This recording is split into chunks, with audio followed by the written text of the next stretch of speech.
some of y'all are going to be mad because I'm going to talk about it. I'm going to talk about calories. Don't throw any tomatoes or bacon. I'm going to talk mostly about tracking, though, more than calories, but I will talk a little bit about the calorie situation. Okay, so first of all, I am Texas Donna, and if you are returning, hello, friends. If you are new, hello, new friend. I hope you hang in there for the rest of this video. Let's see if we can talk about something that is enlightening to you and engaging. This is me in my car, co-starring my steering wheel and the crap in the back of my car. I am a craft vendor at a craft fair, and I just always have a lot of crap in the back of my car. So that's what that is. You will just see it. My car's not dirty or anything like that. It's just like got furniture and crochet stuff. So that's what's going on back there. In case any of that's distracting to you, just focus on this. All right, I'm Texas Donna. I'm a woman in my 50s. I'm nearly an empty nester. I'm giving menopause the side eye, and I'm finding healing through the carnivore-ish, flawed carnivore diet. And I live in the real world with a budget and things that trip me up and carb cravings and all of that. If any of that vibes with you, please hang around for this conversation and take a look at the other videos on my channel if you are so inclined. And any of this that particularly resonates with you, I invite you to comment. I read every single comment. I'm behind on a couple days. I need to go back and reply to some of their comments, but those of you who comment, thank you so much. So, all right, many of you know I joined Kelly Hogan's July support group. I'm in there on one of her Monday sessions. And she talked about tracking, like in her second session. And her example app was the Carb Manager app. I've used a million calorie carb macro tracking apps before. I hadn't used Carb Manager yet. But I thought, I have been rebellious against tracking. Now hang in there with me if you hate tracking and you can't track and you don't track. I am not going to try to convince you to track. I am going to talk about my experience over the past 6 days only, with some references to prior experiences. I have done every diet, all the diets. I've done all of them. So if you are not a carnivore, tracking gets just ridiculously frustrating because you're doing recipes, you're adding vegetables, you're weighing a lot more food, blah, blah, blah. It's harder when you're not on carnivore. I have to say from personal experience, it's easier on carnivore. So Kelly was going through the settings in Carb Manager, and there is a carnivore setting in Carb Manager. And so that's what I have mine on. And I think those macros are 75-25. So it's 75-25 fat to protein. That's what it is. Since I am in my 50s and I'm a female and I feel better on a little more fat, then that's what I have been going with. That's how I preset it. Now, I was really adamantly not tracking before, okay? I didn't want to do it. I did the Dr. Berry eat till you're comfortably stuffed. I found it, and I'm glad I did. So that's not a complaint against that. I've come off of many other diets, some of them quite restrictive, and not all of them I regret. Some of them led to some positive health outcomes for me. I won't go into that right now, but they are by definition not sustainable, and I'm just needing to make sure I am very well nourished in a sustainable way so that I can live at an optimal weight.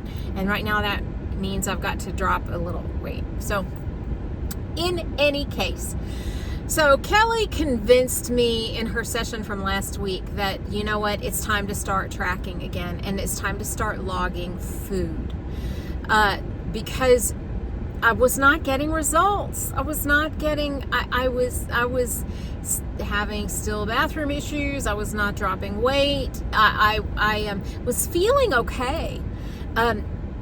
I was also at the same time dealing with everything physically, also really trying to stare this monster of carb addiction in the face. And I had been avoiding my scale. I had been avoiding any kind of macro tracker, and I had been avoiding for about 2 months. I'd been avoiding even my blood ketones and blood glucose measurements. I want to go on and say that I don't think everybody necessarily needs to track these at all, depending on your situation. And maybe some people need to go into periods of tracking and then periods of not tracking. I don't know what you need. So I'm just talking about what I need. I realized that I wasn't avoiding the scale, if I were to be completely honest, because the scale is a liar.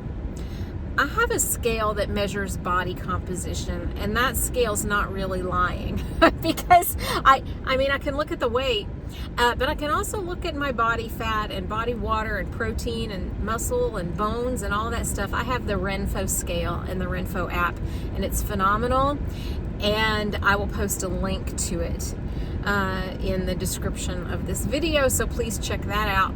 They're not a sponsor of this. I'm going to post an Amazon link that's an affiliate link, okay? But I highly recommend this scale. I just love it. I was avoiding the scale because I didn't want to face black and white accountability, I guess, is what I'm saying. And the same with my ketones and blood glucose. It wasn't like I felt that I'd hit some sort of stride or equilibrium. It's because I didn't trust my choices from the previous day and the numbers that those would yield. I would feel too sad or embarrassed or frustrated or whatever. So that's why I was avoiding those. And then the macros, I was avoiding those. I guess you can sneak food in when you're not writing it down, right? So I had to be honest with myself about that. And I'd really tried to clean up the dairy situation. And that, I believe it had some effect, although I hadn't weighed myself at the time that I restricted dairy. I didn't eliminate it. I just cut way back. So all of that to say, Kelly Hogan's focus on this carb manager and the macro tracking, I thought, okay, I won't lose anything by giving it a shot, and I might gain something. So I downloaded the carb manager app. I'm using the free version, and I set it to carnivore, which is 0 net carbs. Sometimes I get a little carb in with one of the slices, one of the cheese selections I'll put on my scrambled eggs, or one of the brands of bacon I get has a small count of carbs in it, but it's teeny tiny. So sometimes some carbs will show up in my carb tracker. So I started doing that, and yes, it has calories. Yes, it has calories, and yes, it asks for your weight and your activity level and all that good stuff. So calories. Let's talk about those for a second. So I do mostly adhere to what Bart K says about calories and what Dr. Berry says about calories, that's a lab measurement of heat and all of that. And our bodies don't absorb calories, they absorb nutrients, and that we really need to be thinking in terms of nutrients. That being said, you can eat too much food. You can eat too much. Now, Dr. Berry says you sit down and you just try to overeat bacon and blah, blah, blah. Now, I'm not arguing with Dr. Berry because I just love Dr. Berry. But I don't know. I can overeat a little bacon. I can eat too much that is healthy for me. Also, when I've lost track of my satiety signals, I can eat too much. So putting a temporary cap on my food consumption is illuminating to me. It's illuminating to me because once I focus on the macros in the app, not the calories, and on fulfilling the protein and the fat macros. That's what I focus on. And once I have fulfilled those, if I want to eat again, I have to ask myself some hard questions, like, are you actually hungry? And the answer has usually been no. There have been times I've added then a couple more strips of bacon. Or if I haven't had much cheese that day, I might have one slice of pepper jack cheese or something like that. But then that's it. If before I was tracking, I would have had more to eat. And I guess I have lost touch with my satiety signals because, being honest, that I was overeating even in a carnivore context. Now, I am glad I started out doing this Dr. Berry's way, which is eat until you're comfortably stuffed, because I think there were a lot of ways in which I was not quite nourished. and my hormones needed more support, especially a woman in her 50s who knows what's going on in all of this.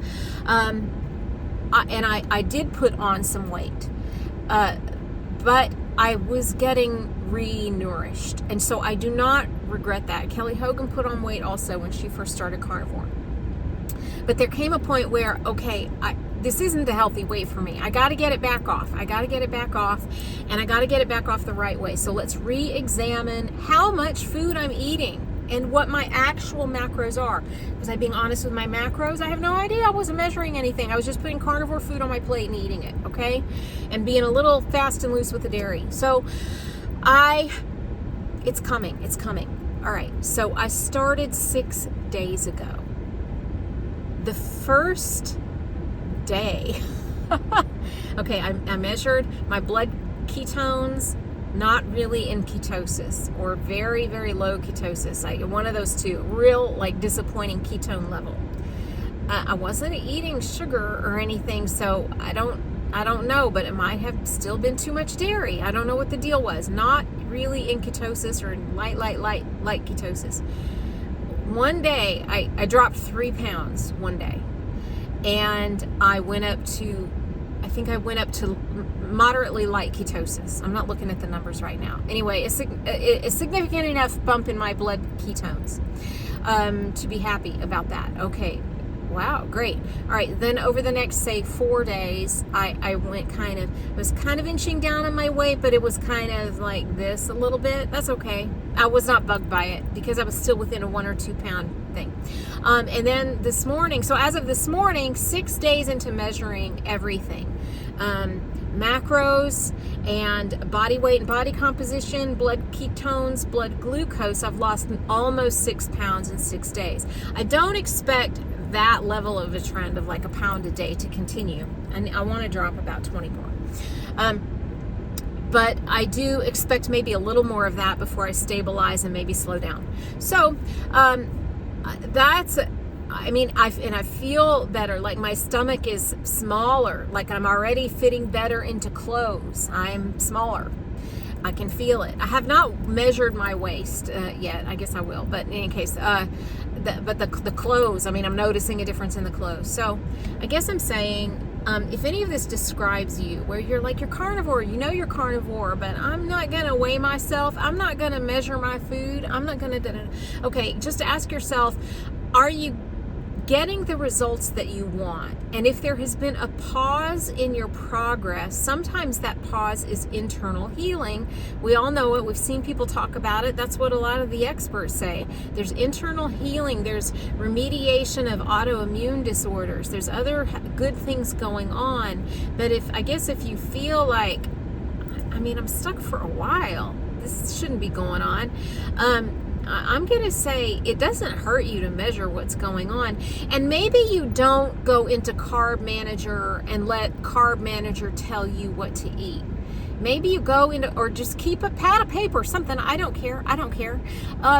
Maybe you eat what you are inclined to eat, and then after the fact, write down what you ate, measure what you ate, and see what it looks like.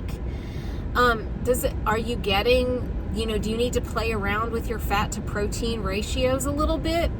Could you be eating too much?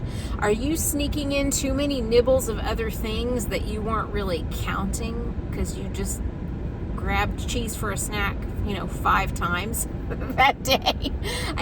None of us are here because we've had a real clean diet. None of us are here, well, maybe a couple people are having an extra problem, I don't know, but we're not here because we've had fantastic eating habits, right? So maybe you examine those. Again, so that's what I did, inspired by Kelly Hogan. I am going to keep tracking all of these things daily out of just a personal sense of discipline, probably through the end of August. And then I will evaluate. But I have made a promise to myself. I admitted to myself, as I said earlier in the video, that I was avoiding the scale and the other measurements. I was saying to myself, it's because the scale is a liar, but that's not really true. That's not really what was going on. I was avoiding them because I didn't want to face it if I ate wrong one day. I didn't want to face it. So I'm not going to be afraid of the scale anymore. It's really time to grow up there and face the scale. The scale's not a person in my house that's going to walk around and follow me all day and shame me. It's a 12-inch by 12-inch piece of electronic equipment that I look at once in the morning and then go on with my life. So, you know, it's time to be honest. It's time to be accountable. It's time to look at what's actually going on. So that's why I'm measuring. I'm happy I'm doing it. I do not regret not doing it for a long time because I wanted to really see what my satiety signals were telling me. And they're still not in check with the amount of energy that my body really needs. So I'm thankful to Kelly Hogan for encouraging the measurements. It's valuable. It's a valuable tool. If any of this describes you, just reflect on that. I'm not telling anybody else what to do. I'm just sharing my experiences in case it's helpful to anybody. Regarding the I'm going to put the Carb Manager link, if they have one, in the description. I am going to put the blood glucose and ketone monitor that I use in the description, and I'm going to put the scale with an associated app that I use in the description. I will put those down there. Also, if you like this hat, I just made it. I crochet. I made this. I have a little crochet company called Fig Basket Crochet that has a YouTube channel. I have an Instagram also for Fig Basket Crochet. I'm going to be posting a hat just like this in my shop in a day or two, and hats like this in different colors in a day or two if you want to check those out. And anyway, so if you like that, you can follow that. If you like to do yoga, you can follow my husband, who is Yoga with Jeff, also on YouTube. I'll post a link there. And I'm also going to post a link to my older son, Gabriel. He's 22. He just started a Substack, and he just graduated from the University of Dallas with a degree in philosophy, and I'm extra super proud of him, and he's a brilliant writer. And if any of you want to subscribe to his Substack, I'll put that link down there. They list first like all these paying options for Substack, but you can subscribe for free. So just choose the free option. He just posted his welcome post last night, and honestly, I think it's lovely. I know I'm his mom, but I think it's lovely. And he's out of town right now until the first week of August. When he comes back, he and I are going to do a video together where we talk about addiction and healing addiction and that kind of a thing. He's embarking on a project sort of exploring human nature, our emotional needs, addiction, that kind of thing. So he and I will have a conversation about that, which I will post on this YouTube channel. So that's it. Oh, only like, I don't know, 10% of the people who view this channel subscribe. Just hit that subscribe button. I'm at 1757 or something like that. I'd really love to get up to 1800 and then to 2000 subscribers, just to like make me feel better and give me a smile. So consider hitting that subscribe button if any of this has been valuable to you. Thank you so much, friends. I love y'all, and I'll be back in a few days with another video.